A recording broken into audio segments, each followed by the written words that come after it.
তো আগামীকাল সন্ধ্যাটা কেমন গেল একটু শেয়ার করলাম এই আর কি। দেখো বন্ধুরা, আমরা চলে এসেছি নিয়মরে ঢুকবো, নিয়মরে কেক খেতে ঢুকবো। আমি আর ও যথারীতি আগে চলে গেছি, আমি এবার যাবো আর। চলো এবার কেমন কি প্রাইস আছে ভেতরে দেখে নেবো, আর কি কি পছন্দ আছে আগে দেখি ভিতরটা আগে দেখবো। ওটা খুব ভালো খেতে, ওই জন্য নিলাম। প্রাইস কত আছে? চলে গেছে 455 টাকা না।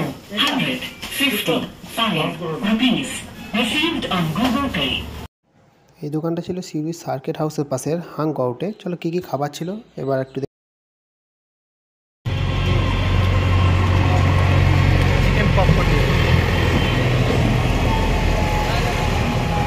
নতুন খাবার খুব সুন্দর লাগছে। কীভাবে বসা যেতাম আমার ফোনটা পকেটে বাঁচছে, খাবার খেয়ে ফোন টোন সব বন্ধ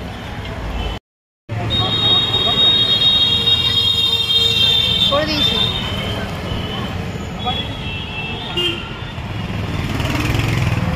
তো সবশেষে অনেকটাই আমাকে গরম লেগে গেছিলো, তো এর জন্য একটা ড্রিঙ্ক অর্ডার করলাম। তো এটা বানিয়ে দিল ভাই আমাদেরকে।